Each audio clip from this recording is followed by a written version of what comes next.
What's up everyone? David here. Got a new video for y'all today, but before we get into it, if you haven't already, make sure you subscribe to the channel and hit the bell notification. So to start off this video, I want to ask you all this. How many of you have heard of the phrase, how you do one thing is how you do everything?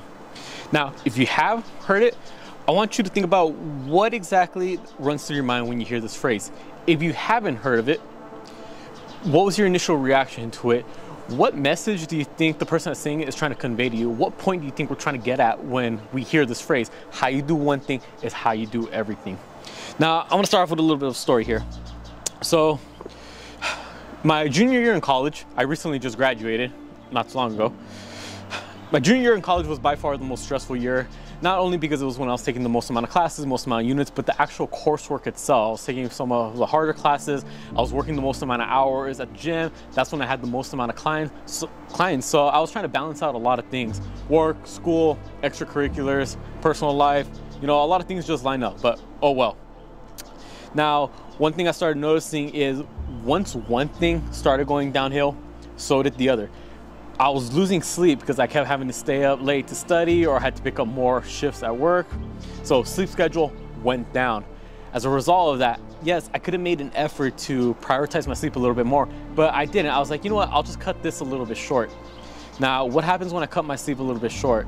When I was working out, man, I'm not feeling too good today. I'm feeling a little tired. You know, I was supposed to do 4 sets. Nah, I'm not feeling it. I'm gonna cut a little bit short. I'm gonna go 3 sets.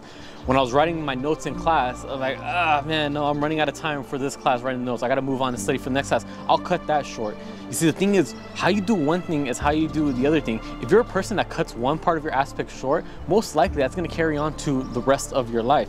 I'll give another example. How many of you, when you're working out, granted this is a fitness channel, so it'll be a perfect example to use a fitness example. How many of you, when you're working out, you say you're gonna do a certain amount of reps, a certain amount of sets, a certain amount of exercises, or work out a certain amount of days, but you don't actually go through with it? Let's just say you come into the workout, it's leg day. You're gonna do 3 sets of 10 reps on squats. Now, when you reach the first set, you say you're gonna be able to do those 10 reps, and you get them. Good for you. But then, when it's time for the second set, you only get 9 reps, knowing damn well you could have gotten those 10 reps, but you stopped. Okay. Why was it that you stopped? It's like, you know what, I'm just gonna cut it a little bit short. Okay, then the next one, man, I'm gonna cut it a little bit short. And that just carries on throughout the rest of the day. I'm pretty sure if you're the type of person to cut your workout short and not push yourself the way you would want to, or the way that you actually need to, most likely that carries on to other aspects of your life. If you're not pushing yourself hard enough to see the results you want to see in the gym, most likely you're not pushing yourself to see the results that you want to see in the kitchen when it comes to losing weight. Most likely you're cutting yourself short and not seeing the results you want to see when you're in school, you're at work, your personal life, your relationship, whatever it is. Again, how you do one thing is how you do everything. The moment you start cutting one thing short, not giving it your all, chances are you're probably also carrying that over to everything else that you have going on. A lot of people will be surprised to find out that all it takes is one thing. One shift in, I wouldn't necessarily call it mindset, but just try to improve one aspect of your life and you'll be surprised of how everything else improves.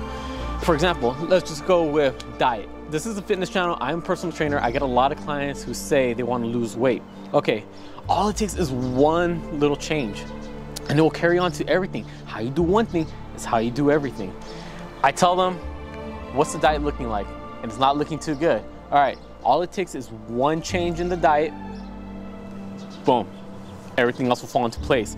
They start eating a little bit healthier. They're eating the right amount of proteins, carbs, fats. They're eating the amount of vegetables they're supposed to do. They're staying properly hydrated the way they're supposed to. Wow, magically, all you did was change your diet. Now all of a sudden, now you're losing weight. All of a sudden, now you're feeling more energized because you're eating the right foods to fuel you throughout the day. Now all of a sudden, you can think a little bit better because again, your food applies to your cognitive function. Who would have thought? If you're a college student or you're just working full time and your sleep schedule is horrible, maybe now that you make the effort to go to sleep at one time versus going to sleep super late, wow, the next day, who would have thought? You wake up a little bit more energized. You're more fueled throughout the day. You're not crashing at 10 a.m. in the morning knowing damn well you still got 6 more hours in your shift. You have more energy for when you wake up in the morning and you gotta go work out. Now you don't have to rely so much on caffeine. Who would have thought? All it takes is one little change for it to carry over and improve other aspects of your life. Again, I cannot emphasize this enough. How you do one thing is how you do everything. How many of you right now can say that your room is clean and most likely other aspects of your life is clean? If you got a messy car, messy room, most likely there's other aspects of your life that are messy as well and unorganized. If you run late to one thing, most likely you'll be running late to another. If you say you're gonna wake up early and work out early and then go hit the gym, and then work afterwards, if it takes you one little thing to screw all that up, it's gonna be a world of hurt for you.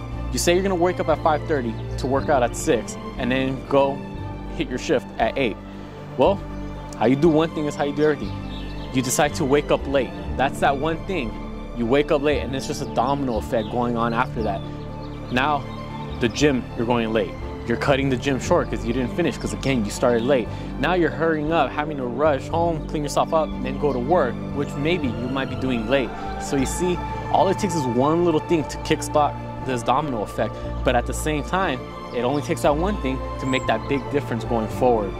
So that was just a message I wanted to convey to all of you. How you do one thing is how you do everything. Whether it be negative or positive, it all carries over. If you want to be successful, build up these habits of consistency. Make sure you go through with whatever it is that you're going to do and make sure you're consistent across the board. All right, don't be the type of person where you're successful in one aspect of your life, but the other is plummeting. All right, I want to see consistency across that board. Don't be the type of person where you're real successful in business, but your relationship, your home life is a mess. Don't be the type of person where you're really good at hitting the gym hard, but your nutrition is horrible. All right, that just shows you have A's in some aspects and then you have some F's in the other. I'd rather you have straight C's or straight B's going across the board. Consistency, because it's easier to move up everything at the same time than just build up one even higher and just let the other one plummet even further down. All right, so again, really think about this question. How you do one thing is how you do everything. How does that apply to you? What are some aspects of your life where you know you need to improve, and what are some aspects that you could build up even more? Let's try to get it all on the same level here. All right, try to make those differences in your life. You know what it is that you have to do. You know it's time to make the change. Now, simply just do it. All right, real short, real quick, straight to the point. That's what this video was for. As always, comment down below if there's any other videos you want to see me do. Make sure you subscribe to not just my channel, my girlfriend's channel. We got a couples accounts together. And then for Instagram and TikTok, same thing. We got the 3 accounts, mine, hers, and the couples. That being said, please like this video. Comment down below some aspects of your life that you want to improve on and some examples of how you do one thing versus how you do the other thing. And let's help each other out. With that being said, we'll catch y'all next time.